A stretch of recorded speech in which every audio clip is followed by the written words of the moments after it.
জালিয়াতি বিস্তারিত বলেছেন।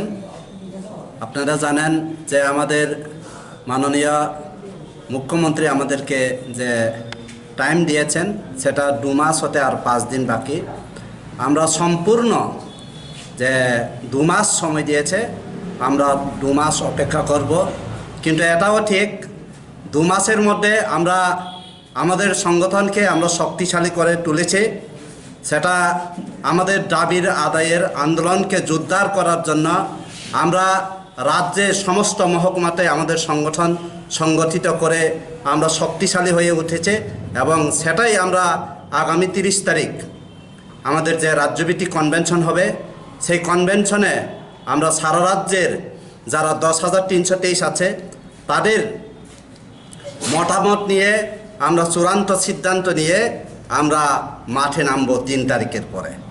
কাজেই সরকার এখনও সময় আছে, সরকার যথাসময়ে যাতে 10,323-এর জন্য উপযুক্ত ব্যবস্থা করেন। আপনারা জানেন 76 জন অলরেডি মারা গেছেন আমাদের 10,323-এর মধ্যে। এখনও অনেকজন আছে আত্মহত্যার জন্য চেষ্টা করছে এবং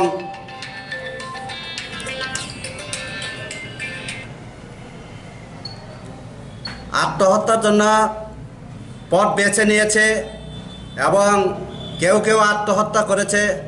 আমরা চাই না যাতে কেউ আত্মহত্যা হোক, আমাদের রাজ্যের কেউর যাতে ক্ষতি না হোক, সেটা আমরা বারবার আমরা রাজ্য সরকারের কাছে রিকোয়েস্ট করছি।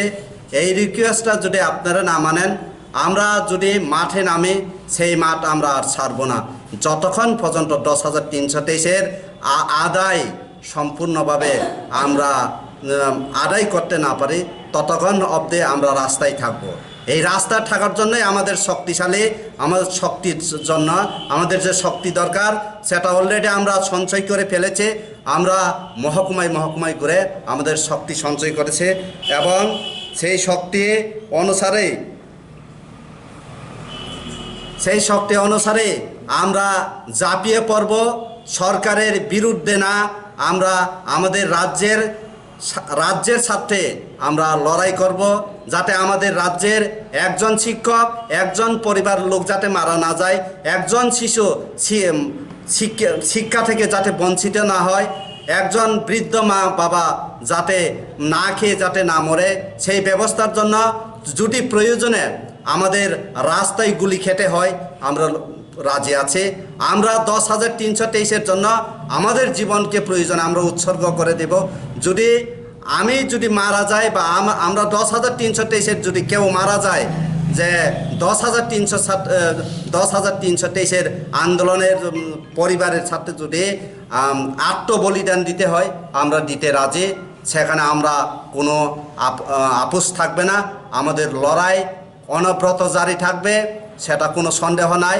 এবং অনেকে আমাদেরকে বলতে আরম্ভ করছে যে আমাদের 10,323 বিভিন্ন সংগঠন আছে। না, আমরা সংগঠন বিভিন্নভাবে হলে কিন্তু আমাদের উদ্দেশ্য এক, যে আমাদের চাকরি চাই। এই চাকরি সবার জন্যই প্রয়োজন। কাজে এই চাকরির জন্য যেহেতু সবাই লড়াই করছে, এখন আলাদা আলাদাভাবে যার যার সংগঠনে শক্তিশালী করছে, যার যার ইচ্ছা মতাদর্শ অনুসারে সংগঠন করতে পারে, যাদের লক্ষ্য দৃষ্টিভঙ্গি কিছু এদিক সেদিক হতে পারে, কিন্তু একটা জায়গায় ঠিক যে আমাদের চাকরির প্রয়োজন, আমাদের চাকরি লাগবেই, এটা সবার একমত। এই একমতের ভিত্তিতে আমরা আন্দোলনটা ঐক্যবদ্ধভাবে আমরা করব এবং এই ঐক্যবদ্ধ লড়াইয়ে আমরা জয়ী হব, সেটা আমাদের কোনো সন্দেহ নাই। আমার নাম অমূল্য দেববর্মা।